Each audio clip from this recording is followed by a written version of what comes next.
Hi, I'm Stephanie, and this is my PI, Rebecca Kramer-Batiglio. She'll be showing some things as we go along. So remote health monitoring is an extremely exciting new area in wearable health tech. It can monitor things such as chronic conditions, post-op recovery, diagnostics, but what's missing from all of these, and what can make this so much more impactful, is wearable real-time motion tracking. And we've actually found a niche in this space within diagnostics, and that's actually sleep studies. It's kind of surprising. The current standard is polysomnography, but it's obtrusive. It suffers inaccuracies from the first night effect, and it's expensive. Insurance companies and patients can pay up to $3,000 out of pocket for something like this.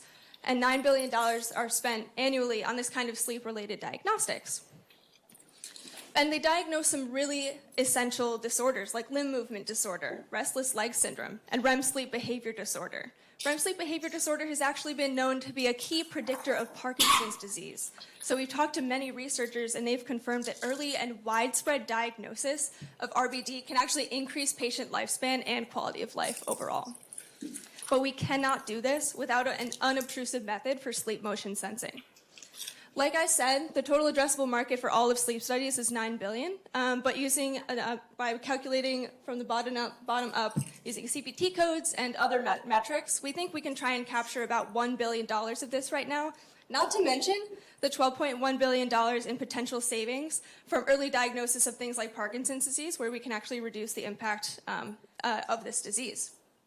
And so we've done a lot of customer discovery in this space in and around Yale, and found that patients do suffer from sensor discomfort during this procedure, that researchers want a better measure for this, and that doctors also want more accurate and faster diagnoses. And so we've determined that clinics really need a tool to diagnose sleep-based movement disorders where the patient feels comfortable, and that's at home. So we're StretchTex Incorporated, and we want to leverage breathable, wearable, whole-body motion sensing to revolutionize sleep disorder diagnostics. And we do this using two key technologies in the lab. The first is breathable fabric strain sensors. Our model here, and Rebecca's showing it, is wearing sensors integrated into their clothing. And this data output can help us reconstruct the human body and pose during sleep. And the Amazon garments that we bought are actually an integral part of this sensor. They're part of it. And so if you have sensors, you need circuits. And they're usually something like this, a rigid single board computer that's processing sensor data. And we've made a completely stretchable soft version of this. And so we want to use them together, and that's exactly what we've done.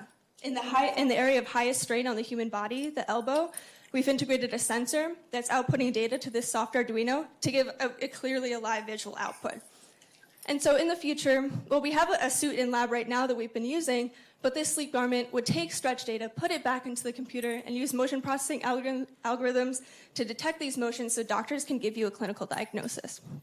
And we want to use our traction with patients, clinicians, researchers, and doctors locally to start beta testing, and that's what we need this funding for.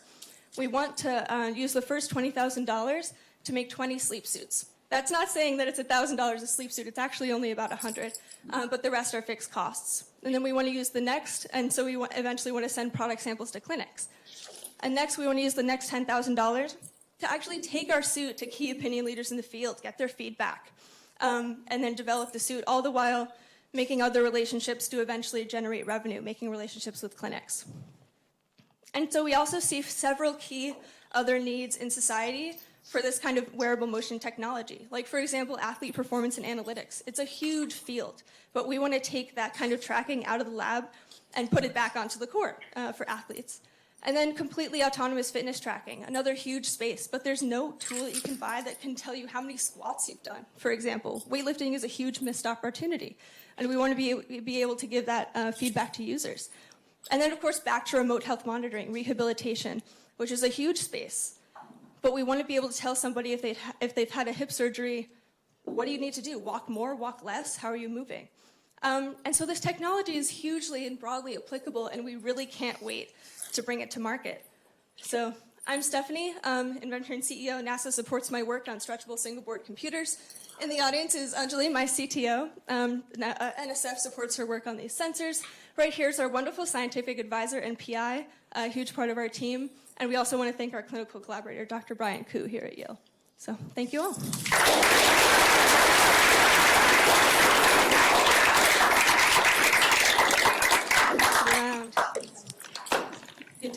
too, but it's kind of sharp. Thank you for a really engaging presentation here.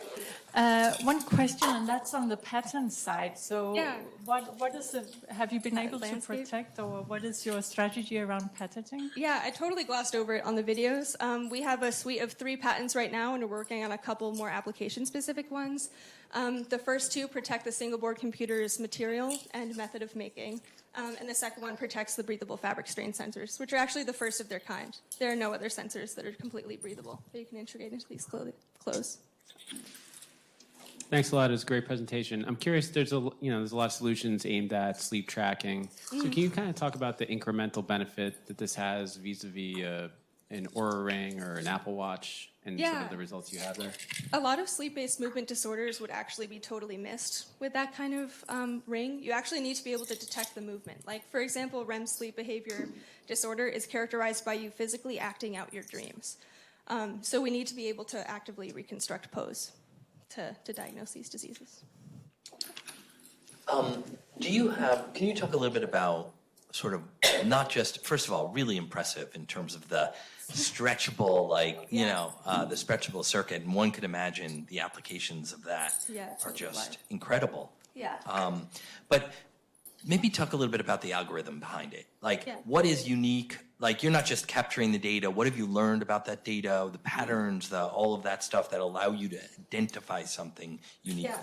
I think a key part of our algorithms will be the deep learning techniques where we can gather a bunch of data on what these kind of motions look like to then be able to give a diagnosis. So that's something that we've kind of scratched the surface on, but we have the expertise on our team and in our lab to start developing those algorithms.